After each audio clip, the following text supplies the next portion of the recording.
For all the people that are going through times of struggle or challenge, remember that on the other side, when you do make that comeback and you come back from that setback, there's nothing sweeter.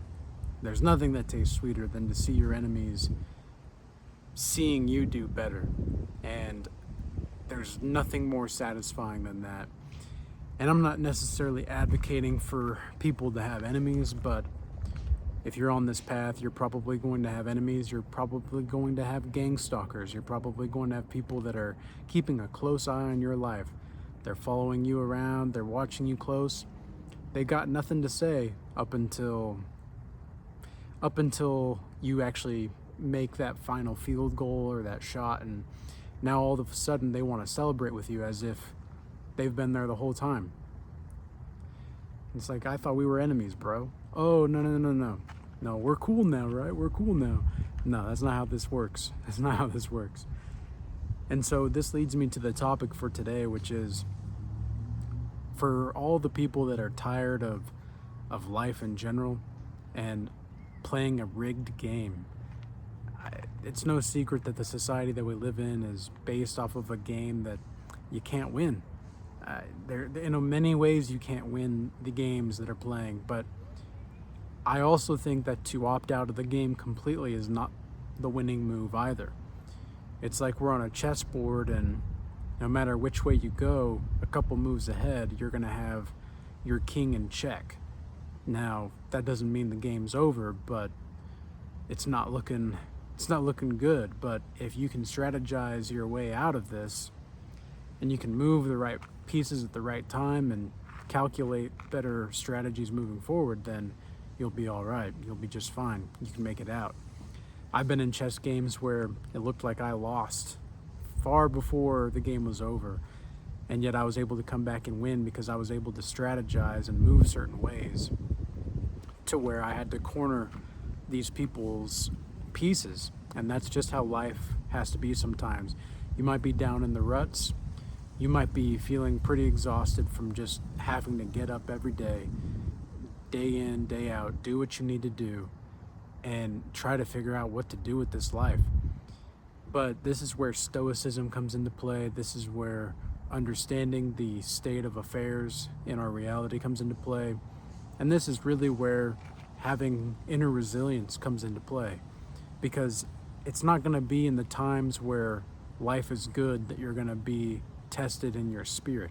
It's going to be when times are not so good. It's going to be when times are looking pretty meek and dim.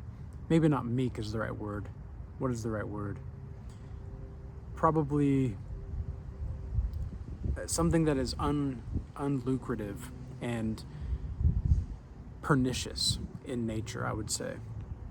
So it's going to be in these pernicious times where you're going to be tested. And the auspicious moments that arise in these pernicious times is going to be to where you can determine how you're going to move forward, and how the wind is agreeing with me. It's going to be determining how you move forward and really the strength of your character. Because if God wants you to succeed, there's no way that you're not going to succeed. This is exactly what we've seen over the last month ago with Donald Trump's assassination attempt. God clearly did not want that man to die. Do I think it's the right thing? I'm not calling for anybody's death. I don't hate anybody. But, I mean, we were this close from seeing that guy not where he is now. And I have a feeling that God saved him for a reason. And I'm not necessarily saying that I like Donald Trump or anything like that. I'm just saying that this is where we're at in our society. And back to the rigged game, speaking of politics, not that this is necessarily a political channel, right? But I do think that it's essential for us to understand the nature of what's going on. Look, if you think that, well, here's the thing, right? Here's the thing. Whether you vote or not in the upcoming election, if you're in the United States, you're screwed, because if you don't vote, then you're not actually applying democracy, right? You're not actually being a citizen that is being a part of the society. if you have the right to vote. But if you do vote, it doesn't matter anyway. Like, it doesn't matter anyway. Like, do you really think that selecting somebody into office is going to change the state of affairs that are going on in our world today, specifically in the United States, for those that live in the United States? No, absolutely not. In the United States, we lived in a rigged game. I mentioned this the other day about car insurance and health insurance. It's the same kind of thing too. Health insurance, I've come to the conclusion, is institutionalized criminalization. Same with car insurance. All of this kind of stuff that's going on, it's criminalized institutions, okay? These are legalized ways to abuse people. And it doesn't take a politician, and it doesn't take wanting to talk about politics to see this.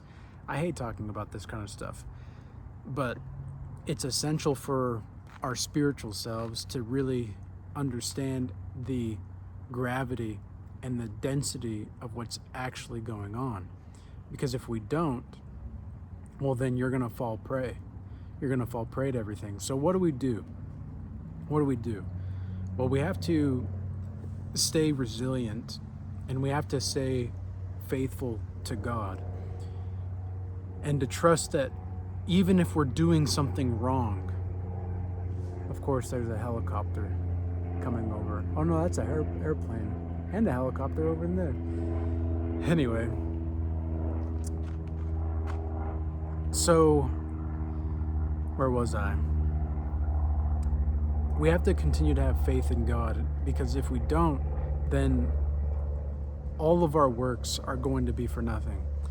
And you might be doing the wrong things. You might be doing things that don't make sense for God's plan for you.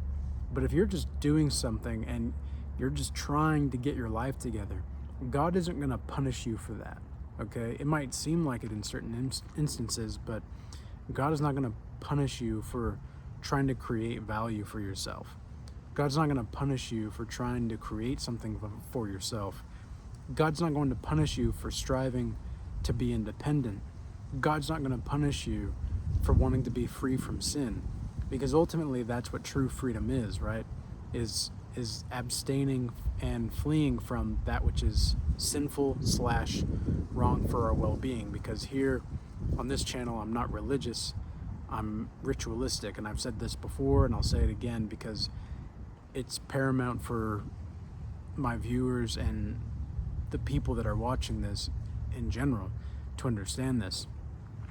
I do not condone religious behavior. I do not condone dogma or anything like that. What I do is based off of what works within God's laws, statutes, and commandments, and I operate day to day trying to keep those laws, statutes, and commandments. It doesn't take a religion for me to see that and to see the value in it. In fact, if you were to just look at God's laws, statutes, and commandments, those are pretty reasonable things. Don't be covetous.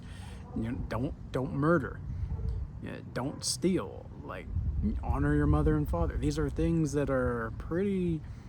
I think it's pretty okay, actually. It doesn't take a religion for you to see that and think to yourself, oh, that's just a bunch of dogma.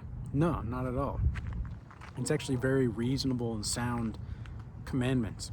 And here's the thing about if you're following God's laws, statutes, and commandments, you're never going to be forsaken. You're not, because you're following literally within God's will for mankind. And if you're following in God's will for mankind, there's no way that you can go wrong. There's no way. And it's not even like, even when you do go wrong, you're going wrong, because you're learning, hopefully, from those situations. And you're growing in your character and you're growing as an individual. But yeah, guys, we live in a rigged game. I mean, we live in the Matrix. And if you're somebody that's trying to escape the Matrix, people don't like that.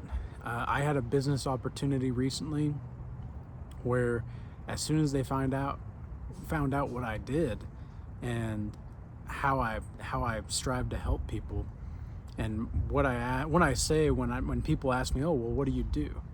I say, well, I help people grow closer to God, because I want to make sure I'm demonstrating value and I'm being truthful in what I do, because I don't necessarily like to just give a title. I don't think giving somebody a title and saying what you're actually doing are the same thing. But so many times when people ask, like, oh, what do you do for a living? Be like, oh, well, I'm a this, I'm a that. It's like, okay, I asked what you do, not what you are and what you label yourself as. Anyway, so side little tangent there. But as soon as they found out what I did, their whole demeanor changed. Everything about them changed. They like, never mind. We're not interested. We're not interested. Okay, that's fine. But that's the way things go sometimes. And I understand, like, this is one thing I've learned, especially over the last couple weeks, is God is not necessarily good for business. And this goes in general, but especially in just day-to-day life. God is not necessarily good for business nowadays, because everybody cares about frickin' money. Everybody cares about the bottom line. Everybody cares about the dollar, and rightfully so. I completely understand it, because that's the kind of world that we live in. We live in a world filled with inflation. We live in a world filled with people that are lying and really just not adhering to God's laws, statutes, and commandments in any way, shape, and form. So naturally, since money is the root of all evil, money is going to be the primary target for most of these people out here, especially for relationships. This is another reason why people are so tired with life. They're seeing relationships fail. They're seeing divorces increase. They're seeing families split apart. All for what? You gotta be kidding me. Some guy just starting a trailer thing over there. But anyways, guys, I think I touched on the main topics I wanted to. But clearly people don't want me to put out this message. The world doesn't want me to put out this message. So I'm going to be doing what I can to speak the truth into existence, though. I'm going to be doing what I can to speak positive into the world, and to be a leader that is leading by example. And I don't think there's any other true way to lead, because if you can't lead by example, then you're not going to be a real leader, in my opinion. And so I practice what I preach to the best of my ability, and I do what I can each day to ensure that I do help people grow closer to God. And life is worth living. It's painful, it sucks sometimes, and you might not feel worthy of life in some instances, but you've got to continue the move forward. And so with that being said, I hope this message was useful and insightful, and until next time, peace be with you.